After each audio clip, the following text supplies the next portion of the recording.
says it's on the air. I'm waiting for it to say that we're live on your It says live. Page. It says live now. Lies all around. Lies. View on watch page, just so I can see it. Yeah, that's where I'm at. I'm on the Alter Geek YouTube page, right? Yes. It says one watching, which is probably me. I don't. Oh, there it is. Okay, one watching. Show up. Yep, it's at the top now. Okay. Yay! So, alrighty, I'm gonna post this to Facebook too, just to see what happens. So, alrighty then. Hello and welcome to Altered Geek, episode 200, the 4-year anniversary show. All wrapped in one. Joining me in this episode is my original co-host. Oh, sorry. I was still trying to get the settings right from YouTube. It was like I could hear you doing the intro, but there was obviously some lag time on the YouTube side. That's awesome. I was like, wait a minute, what is going on here? Yes, Michael Powers here for your enjoyment. I am so out of the loop. Don't worry, so am I. I've been working on a new concept for the show post 200 so that I can more or less chop it up and I can record different sections with different people. Okay. And I'm basically going to take like a almost radio format with it. Okay. So in essence, I will do segments with people throughout the week, and then I will basically butcher it all together into one episode later on.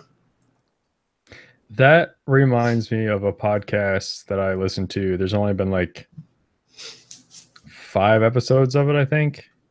It's called A Life Well Wasted.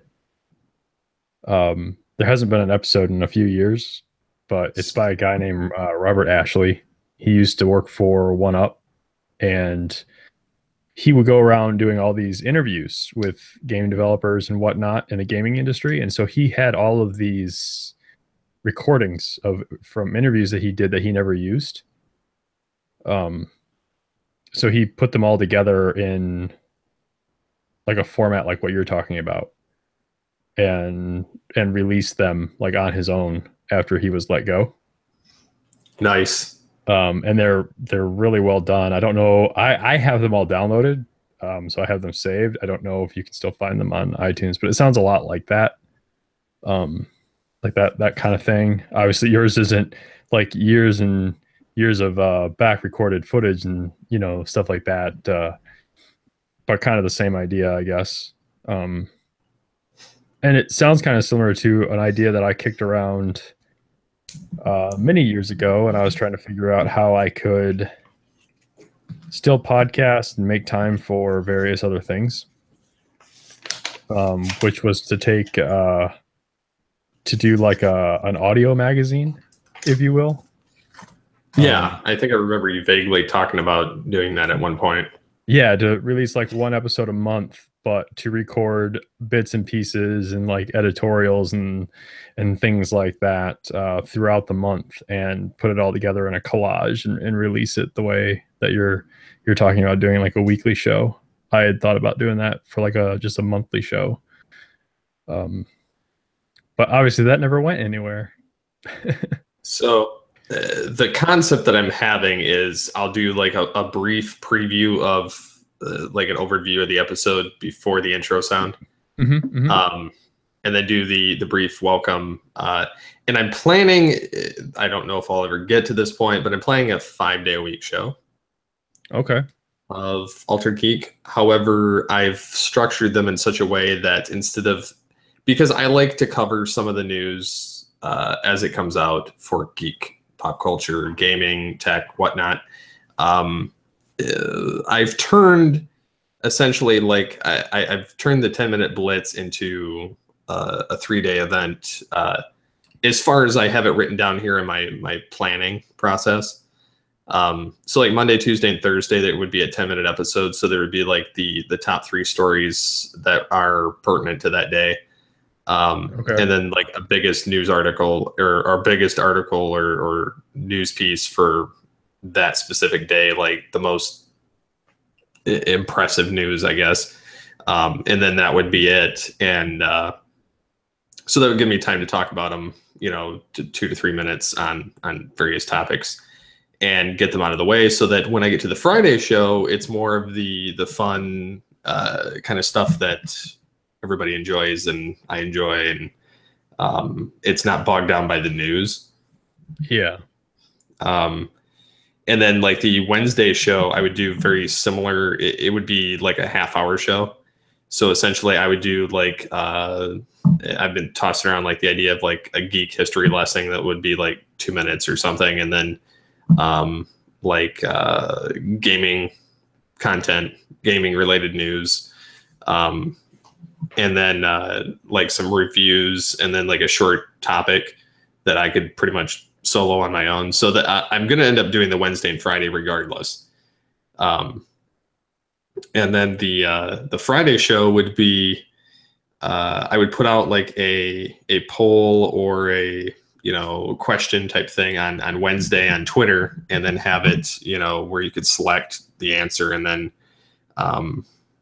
it would become like a brief discussion point at the beginning of the Friday show, and then have, you know, like a couple leading, you know, news things that maybe it interest us for that week or something, that, you know, we just each pick 1 or 2, and then that's it. And then I was thinking about having a segment where I highlight other podcasts. Is this okay? This is obviously it's all in the thought process. I don't know if any of it's going to happen. Well, I was just gonna, you know, pot calling the kettle black here, I guess, because, you know, I've been, since 2009, I've been a part of a number of podcasts that have the longest one that I personally have produced, I think, only went for like 50 episodes, and then we threw in the towel, and that was off the cuff for you guys. But is it? I think it's kind of interesting that this podcast, which you started, and I kind of jumped in to help you start, and then did it together with you, primarily shouldering most of the load. And here we are at episode 200, which was shepherded along by you, obviously. But is it? It seems very. I feel like Altered Geek is that one podcast that seems very rare, that has gone for 200 episodes and has no definitive definition of what it is. Is that fair? I would say that. I feel like that's fair, and that's not me knocking it one way or the other, because it's a fun show and I enjoy doing it when I'm able to do it. But it's just been interesting, and that thought just occurred to me, like what we were having this conversation about where you wanted the show to go, because we've had many conversations about what we wanted the show to do or be, or things like that, and it's weird to think that 4 years on, we or you or Mike still don't know. Well, and I think that's the great thing about the title. Yeah, is that Altered Geek can pretty much mean anything. Yeah, it's become a soapbox for geeky things. Yeah, so I mean, like anything that you're geeking out about. So like and this is one of the things that I've kind of gotten heavy into the Star Trek stuff since like a lot of the Batman material dried up. And I noticed this, and I was like, you know, I could be doing all of the Star Trek stuff on the Star Trek podcast I'm actually co-host of. And so like all the Star Trek Discovery stuff that came out the last few days anyway, Um, I released it on Future Imperfect rather than dump my load on this show with it all. Because I've kind of stated my opinion of it, but not really gone too much into detail. And there was a different discussion going on with that, and I felt like I was able to offload it there because I kind of want to cover more pertinent things like my wife has the Fit Ready Go, so I was thinking about, because she or I don't have enough to put together a 30-40 minute podcast on it. So I was telling her, I was like, how about you just do like a 5-minute clip or something, and then we just put it in Altered Geek, and then I do like some other, like some kind of a like tech tip or something. And then I want to cover more of the tech related realm. Right. Because despite not having money to purchase it, I enjoy the technology behind it. And so therefore I really enjoy, like they've created like bionic eye type things, and they've created, these, among other things, these tombstones that have basically like a video player built into them. Okay. So like it's like a on loop of like, this is your life of the person that's in the grave below. I mean, I've seen some of these like weird tech things that I covered over the past few months, and I'm like, just some of it's odd, and then some of it, like I have fun discerning what came from Star Trek and what didn't, and just a lot of the technology behind it I've found to enjoy conversing on more than necessarily some of the superhero related stuff. I get that. I'm starting to get Fatigued. Yeah. Yeah. With the superhero stuff. Especially I enjoy it, but it's come to the point where there's so much of it. I just don't care. I that's one thing that I came to the realization. Like there's so much going on right now, like in my Twitter feed about Avengers, Infinity War, and Ant-Man this and all this other stuff, and I'm just like, I don't care. I really don't. At some point, I don't know when it was, but I stopped caring. I've kind of like, and I've taken the stance that I did in All Things Transformers, and I think that this is why All Things Transformers has the following it does. In addition to the fact that it's Transformers, the podcast, I think the reason why people gravitate, because it's still like, out of any show that I am a host of, that is by far the most downloaded show that I'm on. And it dwarfs this show even. This is my second tier show compared to that, but I also started that one about the time that this is going to be airing. Obviously with this being live and everything, All Things Transformers I started 9 years ago. Okay. And this one I started 4 years ago, within the same week time span, which is really odd. But that show, I've come to the point with the news that I don't cover it if it's a casting detail. I don't cover it if it's like very clickbaity type stuff. Yeah, it's more unless it's like a commentary on something that's relevant that's happened. Like, I'm not covering the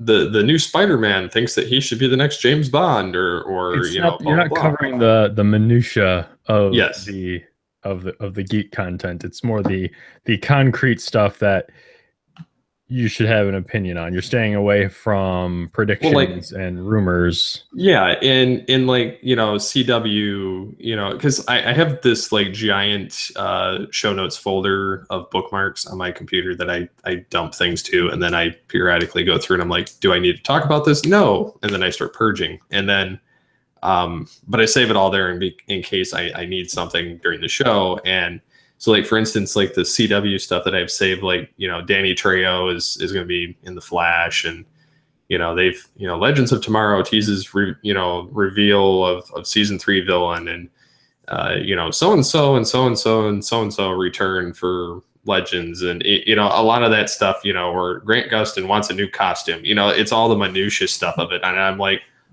why would I want to cover any of that?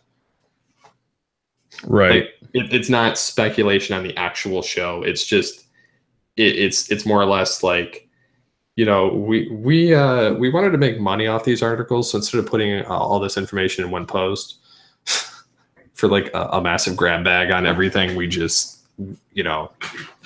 we sent 50 different posts going out with all the same information. Yeah, it's like you go to that website and they're like top 15 things for this, and you go and it's like 15 different pages. Yeah, I hate that. I hate that too, but I really like the ones that are like view as one page. Oh, those ones I have respect for the creators of the website, because at least then it gives me the option. Yeah, exactly. But like it kind of drives me nuts with some of these news articles. So like I've purposely, like, I'll bookmark them, but I don't necessarily visit them. Mm-hmm. And then like one of my favorite new rumors that popped up about Ben Affleck with being the Batman thing, which I would be interested to hear your take on it, because it was so back and forth for like a week of Ben Affleck will he or won't he take on Batman after Justice League. And yeah. And now there's a rumor going out that says that he signed up for a Batman trilogy, and leading to Batman Beyond, that's floating around. And I'm not necessarily like, I don't care for the rumor, but I'm more so intrigued by the concept if they actually do Batman Beyond.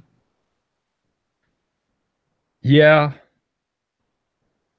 I mean, it'd be interesting to see it. It would be like the only way I could see them logically phasing out Ben Affleck early. Well, everyone thinks everyone that I follow seems to think that Flashpoint is how they're going to get rid of Affleck as Batman. Because so they get rid of everyone? That is the title of the Flash movie. Which, can I just take a second and say that is awesome? That they started out with that? Well, no. Like, I don't want them to get rid of Affleck as Batman. I don't either, because I actually genuinely enjoy him as Batman Bruce Wayne. I believe I've said it on this show. I know I've said it on other podcasts, and I know I've said it amongst friends. But the only Flash story that I've been interested in seeing, in fact, I know I've said it on this because you and I have talked ad nauseum about Batman v Superman. But like, Flashpoint is the only Flash story I want to see on the big screen. And you don't cast Jeffrey Dean Morgan as Thomas Wayne if you're not going to do Flashpoint. Yeah, because he's got that gruff. For one, they cast him on The Walking Dead to play that kind of a character, and then he was in like Supernatural before that, still playing that kind of a character. And I can definitely see him playing an evil, dark, kind of burnt Thomas Wayne Batman. Like I am over the moon for the title of that movie, and I'm a sucker for time travel stuff, and I would really like to see. Man, they could make a shot for shot remake of the animated movie, and I'd be happy. Oh, I would too. Now, whether or not they do that, I feel like they have the cast that they could do that, because all the key members have been revealed. Mm-hmm. for that type of story. But man, I am super excited for that. As my thing with Affleck as Batman, and I'm waiting for someone to correct me on this, but nobody really has, and I'm not saying that I'm right or that I'm wrong, but it's just my take on the whole thing. Like, I like Ben Affleck's movies that he's been in and directed. Like, I'm not a big Kevin Smith fan. I'm not over the moon for Kevin Smith. No, I'm not either. His movies, whatever. When I think of Ben Affleck, I don't think of Kevin Smith movies. So whatever. Like, divorce in my mind, those two people are divorced in my mind. So when I say I like Ben Affleck, I'm thinking of his movies, and For the Love of Me, I've had a beer, and I can't think of any of his movies right now off the top of my head. But I like them, and I like him in them. Um, However, man, I feel like a really horrible person for not remembering his movies. Well, he did like The Town and Yeah, the town came to mind, and then there was the one with the getting the hostages out of the Middle East. where they're pretending to shoot a movie. Argo. Yeah. Argo. Okay. So like I like those movies. I think he's a talented director. I like him as an actor. But let's think about this for a second. I've been trying to wrap my head around this, and in my view, like I think being Batman is the most spotlight intensive role that Ben Affleck has ever had. Oh yeah, definitely. Like he obviously he did Daredevil, but But that didn't get that. That's not him. You know, like essentially he's gone from, you know, Human Torch to Captain America. I mean, I don't even know if it's that. Like I don't feel like this is the same. Like I feel like because I mean Chris Evans, like he was somebody like I'm not saying Chris Evans is like the same caliber, like they have the so same. let's compare him with the most recent Spider-Man then. Well, even then, okay, like Ben Affleck, I feel like his life has been primarily very private. You don't hear that much about Ben Affleck, right? He's just a guy that he's an actor that does movies, that is or was married, and then he hasn't done very like the movies he's done haven't thrust him into the spotlight. And other than just being like, oh, he's a great director or he's a great writer, but that doesn't put you in front of millions of fans or put you at the mercy of, you know, like no one's going to blast you on Twitter for your accent in Argo like they would for delivering however you chose to deliver the voice of Batman. Yeah, they put you under a microscope being right. And I don't think, like, regardless of if he thought he was ready or not, I feel like what's gone down with him since he's been announced as Batman, I feel like that is all a reaction to the spotlight that has been shined on him and his life. And from what I can tell, this role, since all the news I've heard about Affleck since taking this role has none of it has been positive. No. And I think that the media itself and social media and whatnot have been just almost kind of god awful towards him. Because, you know, say what you will about Batman v Superman. Like I said, I enjoyed the movie overall. I didn't like any of the, you know, my favorite scenes had to do with Ben Affleck, Bruce Wayne Batman, and Jeremy Irons as Alfred, and Gal Gadot as Wonder Woman. Those were like the best scenes in the whole movie to me. But the way people were just panning him because of the movie as a whole, instead of just kind of, you know, taking a chill pill, and I think that's part of geekdom in general, is we have this like knee-jerk reaction to like instantly hate everything until we actually watch it, and then we're like, oh, it's not so bad. Well, I think a number of our listeners would say that would come down on the side that Batman v Superman is that bad. Although I'm in the same camp as you, although I think I look more favorably on Batman v Superman than most people do. I enjoyed it a lot more than I did Man of Steel. But that's because it had Batman and it had Wonder Woman and it had Alfred. So like if it didn't have those, I don't think I would. So I think, I kind of feel bad for Ben Affleck, because also the other thing too is when he was Daredevil, the internet isn't what it is today. Well, and it also, I'm sure if it was what it was today, he would have gotten beat up with a sledgehammer over that film too. Oh, absolutely. I mean, and he was to a certain degree, but well, he even knew the movie was bad. But like, he's always wanted to play Batman, and this is like a dream come true, and everybody's crapping on his dream essentially. Yeah, so I just feel bad for the guy because like I feel like if he could have taken the role and he could have kept his business, everything would be fine. But I feel like he's making the right choices. Like, I'm not gonna, my life is in a tailspin. I want to do this role, but I'm not gonna direct the movie. Like, I'm not gonna direct the Batman. Well, and I feel like, I feel like he wanted to, but he knew that because of the stuff going on with his personal life and the fact that he has to be so intensive to get Batman, it's, as a character correct. Yeah. He didn't want to sacrifice his performance for directing. And so, I feel like people are making a mountain out of a molehill over the decision. Like, that's the spin that I'm putting on it. Like, that's how I'm looking at it. Like, the guy's looking out for what's best for the role. He wants to do it. And well, he wants to perform a good Batman and not have like a George Clooney performance. Right. And so, like, I totally respect the guy because, like, he's especially for being the first Batman cast since the Nolan verse, which everybody held in high regard.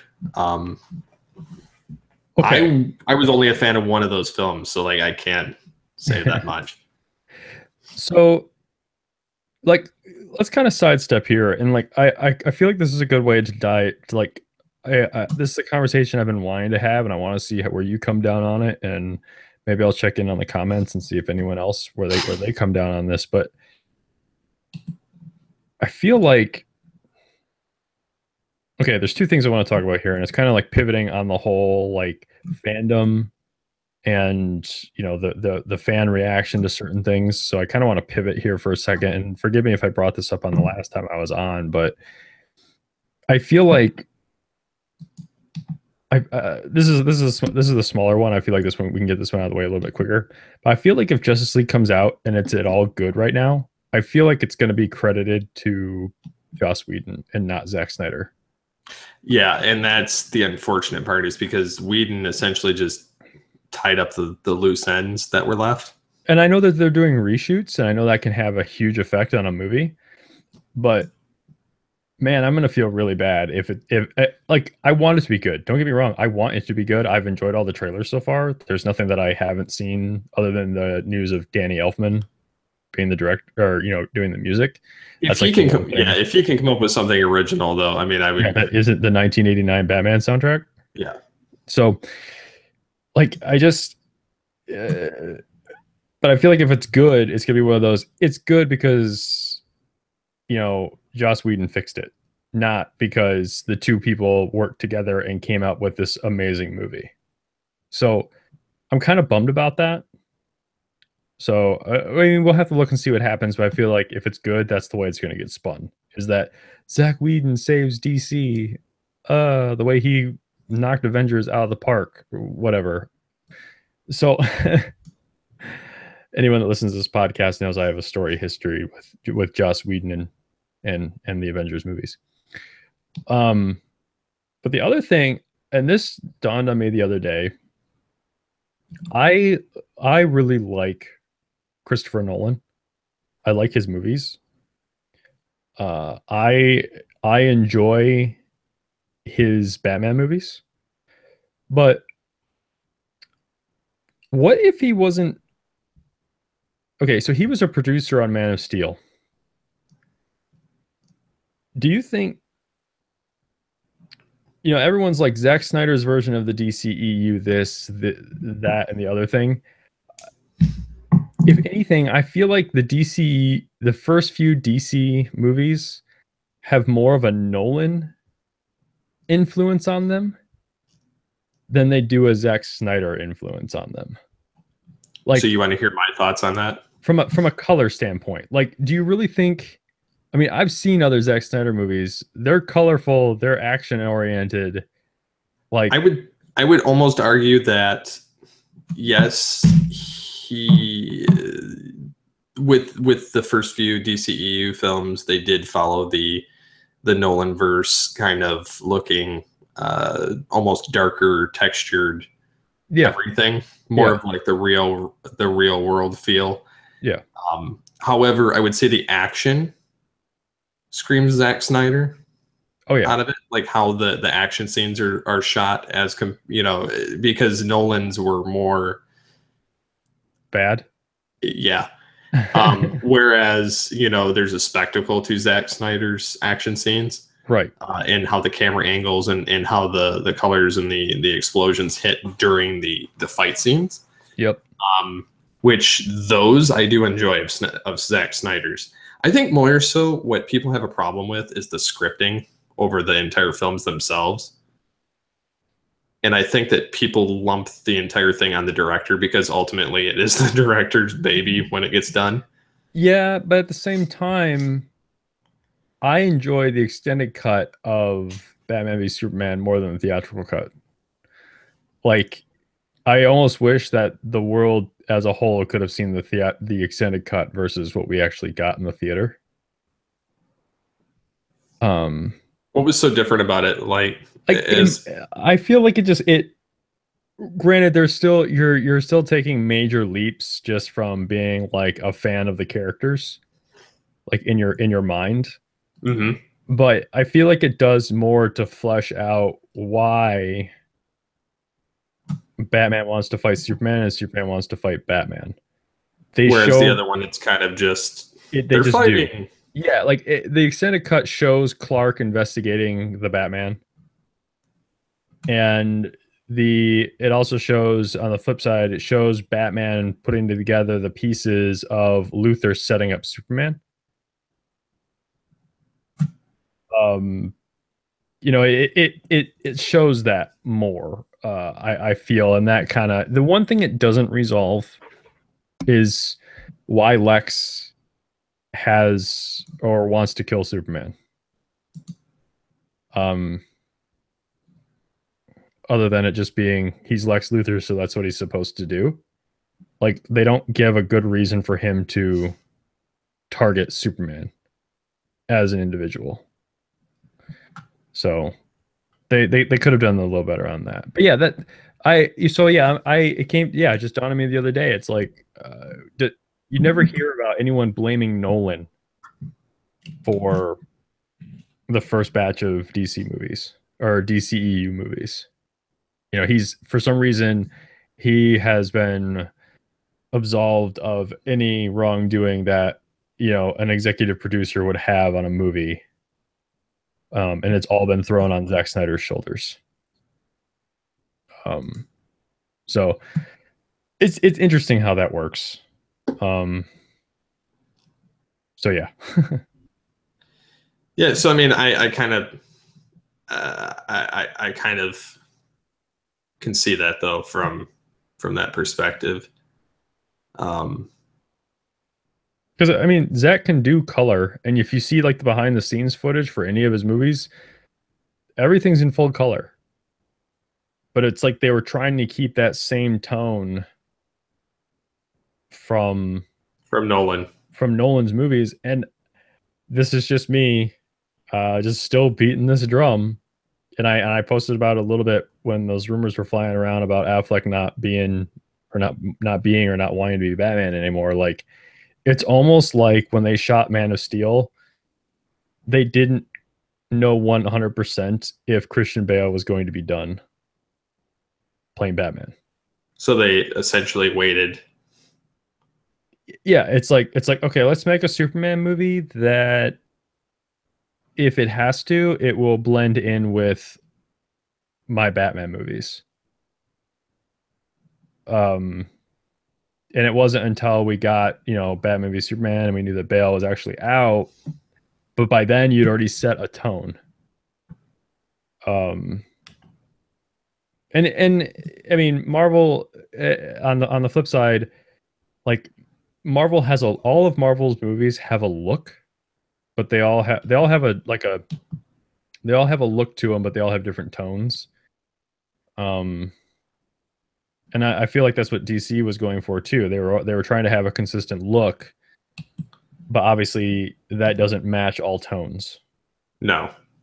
So what the look that they chose going into it doesn't match all tones, whereas Marvel, their look is consistent and matches all tones. It's almost like Marvel is creating movies using the standard box of crayons, just in terms of color palette. And DC was trying to use like a box of 16 crayons. But all of their colors skewed towards like the darker shades. Well, like I would almost say that like the DC stuff has more of a noir look to it. Yep. Which I don't think is bad. No, and I just think that if people more so understood what was what they were going for, rather than just lumping it on Snyder, because I mean I've not been the biggest fan of his stuff either, but I'm not. I have no love for any particular director, so I go by like the overall product, and then I will tear it apart from there. It's not like I can find plenty of stuff wrong with Marvel stuff as well. I think this is like it's a weird conversation because it's like there are movies I will see simply because of who directed it. See, I'll watch certain movies depending on who's acting in it. Well, yeah, like I'll go, oh, that director is directing that guy in that movie. Yes, I will go to that. Or like maybe it's just a director, I will go check that out. Or maybe it's just an actor, I will go check that out. But it's always some combination of things that gets me to go see a movie, and that's the way it is with everybody. But at the same time, I don't go. Like we could pivot this and get this off of Batman and the DC stuff. Let's go look at the other at another elephant in the room, which is the Transformers movies. Okay. All right. Okay. To me, Transformers is giant robots blowing crap up. Okay, that is all Transformers is to me. That's it. That's pretty much what it is. Right. And so way back in probably like 2005, when they announced that Michael Bay was directing Transformers, in my mind, there was, and there still is no better person to direct giant robots blowing crap up than Michael Bay. Okay. Now, I don't go, it's like I didn't go into Transformers expecting it to be any Transformers movie. I don't care which one it is. I don't go into them expecting to have some life-altering epiphany or have something get stirred inside of me that is just going to be like so profound. It's like there are certain directors that direct things like Steven Spielberg and Saving Private Ryan. Or you kind of expect that kind of gravitas. But if you throw Zack Snyder into anything, like I know what I'm getting. That basically what I'm getting is I know what I'm getting by who's directing it, and I don't expect them to deliver something that they've never delivered before. So it's like I want to see Superman be Superman, which is something I've never seen on the big screen before. And you tell me Zack Snyder's directing it, I'm going to go see that. You tell me you're going to put giant robots on the screen that's blowing crap up. I can't think of a better director off the top of my head that's going to do at Transformers, at the basic level of Transformers, as I see it. There isn't a better director out there to do that than him. Maybe Peter Berg. Because I think the movie Battleship is a better Transformers movies than the Transformer movies. But that's just the way I see it. Like, and I say that about Battleship and Transformers because I think Battleship is better military porn than Transformers is. And Bay is usually really good about military porn, with the exception of the Transformers movies. That's because he has to do an entire movie with Transformers. Which is part of the problem. He can't use his military stuff for his, reused footage. But yeah, it's just that it's that kind of thing. It's like going to see a Jerry Bruckheimer movie. Like, think of the movies that Jerry, like as a producer, that Jerry Bruckheimer produces. I'm going into them to just mow down on popcorn, not to have existential conversations about what I just saw on the screen. So yeah, and in that vein, when they announce like certain directors, like I already know what I'm getting going into that movie, and I don't expect anything. Like if now, that's not to say I can't be surprised if Zack Snyder were to turn around and direct a movie about the Holocaust. You know, I would probably go see it because I'm a fan of Zack Snyder. But like to be honest with you, at that point, I really wouldn't know what to expect. Because you can't make the Holocaust cool, which is what Zach is primarily known for. So I'm just saying, like that's just the way I view it. Like I feel like I already know what I'm in for, and so I never get too bent out of shape when I go to see a movie because usually it's right on the money for me in terms of what I'm expecting. So Makes sense. Yeah, I mean, I tear movies apart all the time, but it doesn't mean that necessarily I would not watch them. I'm just very critical on the movies themselves. I just watched Ghost in the Shell. I haven't seen that yet. I mean, I've seen like probably half of Ghost in the Shell standalone complex. And I liked the movie. My wife liked the movie. It's a very pretty movie. If you're like a diehard fan, sure, you'll probably walk away disappointed. If you had an issue with the casting, sure, you'll probably walk away disappointed. But I feel like this is the first time that I sat down and watched like a live action movie based off of an anime and felt like I was watching a live action anime. Like not necessarily, maybe not Ghost in the Shell, but I really felt like they captured the essence of anime in a live action format. And I don't even know if that makes any sense whatsoever, but it was good. I enjoyed it. But I just saw that because it was Scarlett Johansson, and I liked her in Lucy, and I like her as Black Widow, and she's easy on the eyes, so why not? Yeah. So that was one of the ones that I bought. That was like when I wasn't going to the movies, like I was just pre-ordering stuff. Mm-hmm. I think that's the last one that was on my list. Actually, no, I take that back. I just added Atomic Blonde to the list of movies that I'm going to buy without seeing in the theater. So, all right. I can change it up here real quick. We can kind of pivot to games, maybe. Sounds good. What are some that you've been actually? I know you mentioned off air a particular system. Well, since the last time I was on, actually a week after I was on, I was able to pick up a Switch.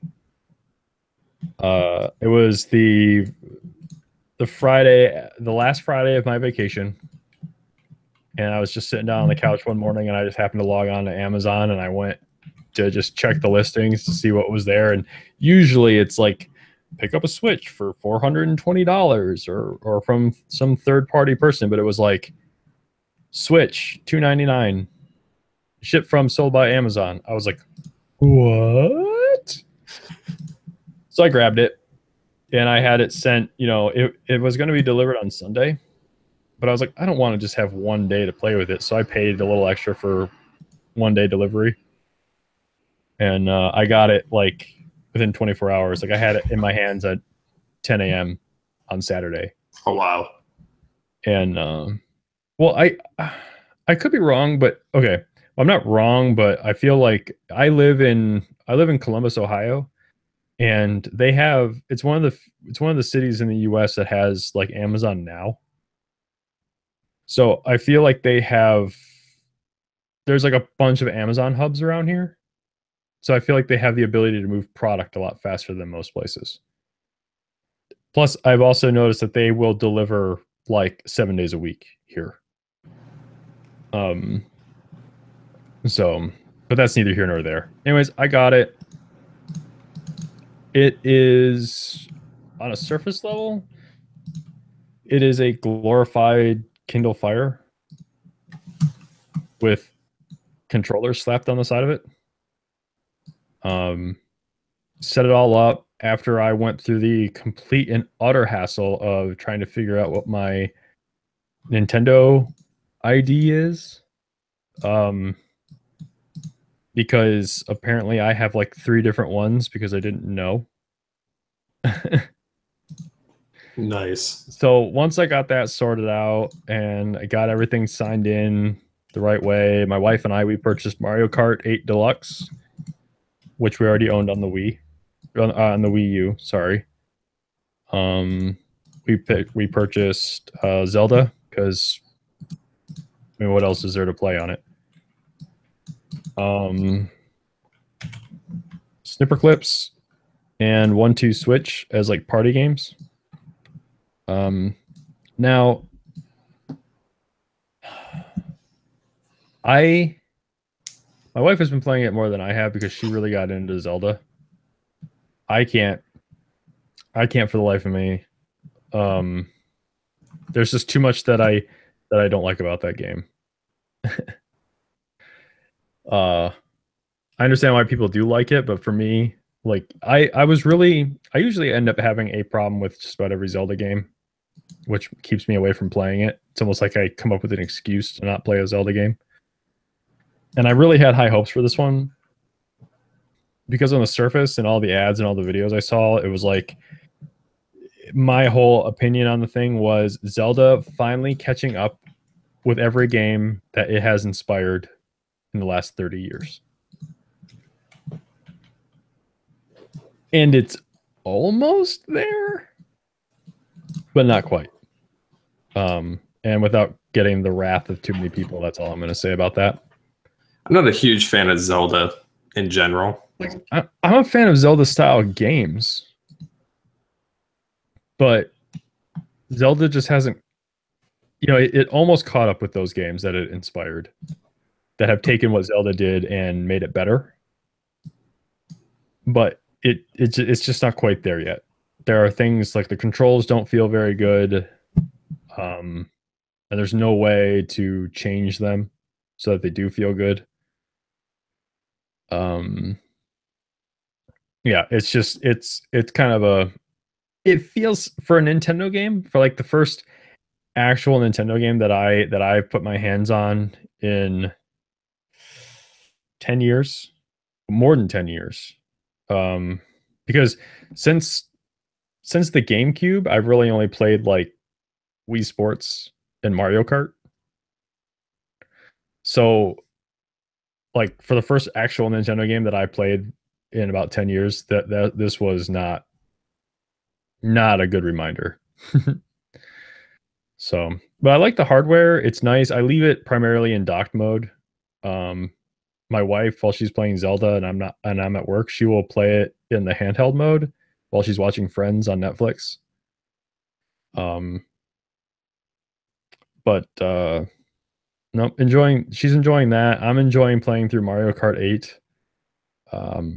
I've done online races once with friend of the show Danner, because he's the only other person I know that has a Switch. It's a nice little piece of hardware. I did end up going out and buying the Pro controller because that makes playing Zelda a little bit easier. I did pick up Splatoon 2, which, like the first one, is colorful and fun to play. So I've got that. I'm still on the hunt for the SNES Classic to hit pre-orders. Yeah, I know that's out. I'm assuming that the N64 will be next year. Yeah, but I mean, they have to release the SNES stuff first, and that hasn't happened yet. Yeah, which I believe that's next month, isn't it? Yeah, it's supposed to be out sometime in September, but no one's taking pre-orders yet. In fact, the one company that accidentally did pre-orders, which was Walmart, canceled all of the pre-orders. Did you hear about that? Yeah, I heard about that. So, and since then, nobody else has put them up yet. So I don't know what's going on with that. But I've heard that around the world, though, like Amazon and other companies that are doing the pre-orders this time, they're not allowing people to buy more than one. Um, to attempt to cut down on scalping. That So see how that works out. Because anyone that wants to scalp one is going to scalp one. So other than that, on the video game front, that's pretty much where we've been at. I've been, my wife and I will say that's the one interesting thing, at least about Zelda. Like, I will sit on the couch while my wife plays, and we'll do the shrines together, which are like little mini dungeon puzzles. And she'll try to do it, and if she can't do it, she'll hand me the controller, and we go back and forth about like that. And we've never done that with a game before. Like, her and I have not both played the same game before. So that's been kind of cool to see or do that together. I am looking forward to Mario Odyssey in October, and obviously definitely looking forward to my personal favorite, which is Metroid Prime 4, which I don't really expect to see until like 2019. So I bought the system a little early, but that's kind of what I do. I bought my first PlayStation game was Final Fantasy VII, and I bought that 4 months before I even had a PlayStation. Oh wow. So yeah, I have a history of doing this, but this time at least it's the hardware and not just the game. So Yeah, I've been playing which I'm sure the listeners have heard me talk about consistently, Star Trek Online. okay, yeah, yep. I remember you talking about that. And I explained my process in Future Imperfect, but I've been essentially playing the stock market in the game. Okay. Well, they had an incident a couple weeks ago. They did an update, and certain characters or certain tunes on the accounts lost bridge officers during an update. And I was on vacation when this happened. And so as a compensation for the time being dumped into these characters and not being able to restore them, they gave you two different options. Well, one was we can restore your character back to the way they were. However, any progress made since then will be reset back to that date. And we'll give you 3,000 Zen, which essentially is $30 in the game. And option two, they give you, I think it's like 30,000 dilithium, which can be turned into about 96 Zen. And then they give you $20 in credit. And then they give you the original series bridge crew, like the entire set of like Spock, or not Kirk, Spock, McCoy, Scotty, Sulu, Chekhov, Uhura, and Yeoman Rand. And they're all like holographic photonic characters like the EMH from Voyager. And that was the option I wanted. Well, because during this time I was kind of pissed that they took, I lost my characters for the one character. I deleted the character. And they're like, well, the only way you're eligible is if we restore this character, and then you get the 3,000 Zen, or you get nothing. And I was like, well, crap. I was like, just bring my character back. And then they restored it, and they gave me the 3,000 Zen. So I turned around and bought the master keys for the to get the for the lock boxes. And so I've been playing the market with those, and I spent all of it and have managed to propel my monetary amount in game to 250 million or something in the game, which I need at least 300 and something to get the Abrams Enterprise. Okay. So essentially, I've got a lot of work to do. So like I've been playing the market, as it were, to basically artificially inflate the pricing, which is kind of messed up. But it's essentially because I had so much millions of credits to deal with. I was offloading, basically buying up all my competition that was below a certain price point that I wanted to make up for another price point. Okay. So like earlier today, I jumped from, I think it was like 230 million to like 260 million, just based on the fact that I did this with the market. And I just kept doing it, and then I kept doing it, and then I kept doing it, and artificially inflating the network, which again, it helped me get rid of them a lot faster, and I was making a decent profit off them. Although it's kind of bit me in the rear in the last like 45 minutes. Well, not 45 minutes, but like a couple of hours. Because now I have like 45 keys and nobody's buying, so it's all right. I'll get rid of them. That's the nice thing about the market is if you sit on something long enough, the price goes up. So yeah, I've been sitting on this waiting for a while. So I originally was trying to get one particular ship, but I don't see that ever happening because it's 1.5 or 1.1 to 1.5 billion in the game right now. So yeah, I've been essentially, like I said, just buying up competition. Nice. So it works. Okay.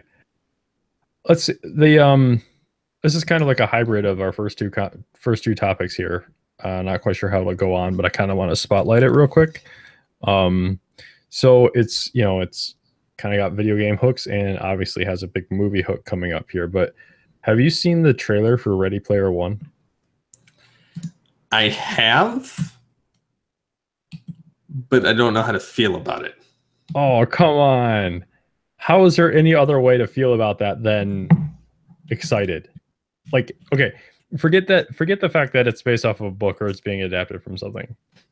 But how can you honestly watch that trailer and be anything but excited? Because I don't really understand. Like, but just seeing what's in it, like the nostalgia is so hard. Like, I don't know. I'm not coming down on you. I'm just trying to, I'm just messing with you. But like, I mean, I read the book and I really enjoyed the book. And when I don't remember if it was like, it's chicken egg situation here, but I don't remember what it was. If it was like who should direct Ready Player One, or if it was already, or if I saw this quote after they announced that Steven Spielberg was directing the movie. Like, somewhere I saw the headline or a line in an article that said the only way to make the movie of Ready Player One is to get Steven Spielberg to direct it, because all he has to do is ask to use a certain property. And like, sure, that's a cool quote, like from an article, like when you're reading about like they're gearing up to make this movie, but then when you see the trailer and you see how true that actually is, like, I mean, were you excited for Wreck-It Ralph? Like when you Yeah, saw the trailer for it, yeah. I like mean, I guess I should probably go back and watch it. and kind of dissect it and see what's in each scene. Yeah, I mean, because I really wasn't. I was looking at it like without a magnifying glass on, essentially. Yeah. Yeah, no, I get that. Like if you just see it, if you just watch it once and you have no idea what the book even really is or what's actually going on, it kind of just like flies by you. But granted, the iconic stuff sticks out, right? Like the DeLorean. Oh yeah, that Like I obviously, can pick obviously out. that stuff sticks out. But I watched like a breakdown that Slash Film did, which was let's tear down this movie frame by frame and this trailer and see what's in it. And they point out stuff like Duke Nukem and the gun from, or like a guy from Doom and a gun from Halo, the DeLorean, the demon car from Christie or from Christine, Bigfoot, the monster truck Bigfoot, the motorcycle from Akira, uh, Dumbledore, Deadshot, and Harley Quinn, and like they point all this stuff out. Then you just have to like go back and you just dig into it, and then it just becomes like I watched it the first time and I was like, I already knew I was going to see the movie because I liked the book, right? And when I watched the trailer the first time, I was like, that's a pretty cool trailer. Definitely a Comic-Con trailer, right? But it was still a cool trailer. And then I read the breakdown and then I went back and watched it again and I just got the feels like all over again. Like I was just so excited for the movie. Like I just think it looks, In a I feel, sense, it kind of reminds me of Tron. well, that's essentially what it is. Um Only it's, I mean, where Tron, you're actually going into the computer and you're looking at the subsystems. Like, uh, this just, Ready Player One has more to do with virtual reality. So they don't really get into this too much in the trailer, but there's a company that has like the two heads of the company are very much like Steve Jobs and Steve Wozniak. Okay. And they create this system called the Oasis, which is this massive online role playing game that it starts out like every other MMO, but then it adapts and it evolves to support virtual reality, which means now you can actually be in the game, and you can take on like personas, and there's different worlds that you can go to, and all the worlds are themed after something. So like you could go to like a Doom world or like a Tomb Raider world or a Batman world, and when you go there, like everyone there is role playing as like a Batman character. You know, it's like that that's kind of what it is. Um and they all like come together. And just real quick, I have to give a quick shout out. How, in my opinion, it's freaking awesome that they get to use the Iron Giant um in Ready Player One. Especially since I know what the Iron Giant is going to be used for. That's awesome. So Um, but the guy, one of the creators of the Oasis, he passes away, and he leaves like it ends up being like a Willy Wonka style thing where he leaves the company to whoever can find this Easter egg that he planted in the Oasis. Okay. So there's like the evil company that like it kind of ends up being like an allegory, if you will, to like net neutrality. So the Oasis is this place that functions only on the internet, and it's all free, and people can go there, and you can work there, you can do whatever you want there. But Oasis doesn't own the infrastructure, but it drives a lot of people there. And so the company that actually provides the internet service, you know, they want to find this Easter egg because they want control of the Oasis for themselves. so they can monetize it and just destroy it, right? And so that's what in the trailer, all the like the group of generic people that you see like get in the cars when it flips over to that Rush song, like those are all people that are working for the company that's trying to bring down the Oasis. So they have teams of people scouring the Oasis looking for these Easter eggs, and then you have other people that are the main characters in the story. They're like just super fans of the creator, and they've like dissected his entire life, and they've ingested like all the things that he enjoyed from like the 80s and the 90s, and like they become super knowledgeable in all things related to that era or those eras. And I mean, some things from the book probably won't translate into the movie. Like there's one of the tests that they have to do, because it was like a thing early on. It was like a type of a game that was created where you had to reenact a movie, like scene for scene, kind of like imagine like Dance Dance Revolution, but for a movie. Okay. And like War Games was that movie. So like someone had to take on the role of Matthew Broderick, and they had to deliver all of his lines like verbatim, and you were like scored and rated like you would be in like a rock band or a Dance Dance Revolution. So it's full. The book is full of stuff like that, and the only way they could have made a movie like that is if they had gotten someone like Steven Spielberg. And they're gonna take liberties, like for example, the Iron Giant, while he's in the trailer, in the book, the Iron Giant is Ultraman. Okay. But obviously they changed it over to be the Iron Giant, which I think is much cooler.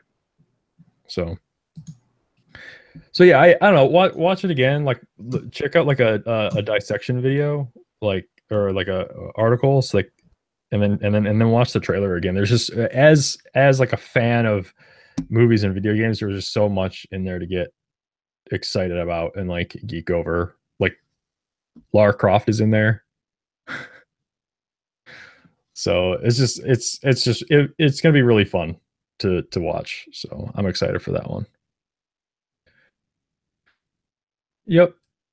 So where else do we want to take it from here? To episode 201. Yeah, that could be. So yeah, guys, just let us know how this episode, how well you liked it, how well you liked the discussion, what you think of the concepts for future Altered Geek episodes, structures, and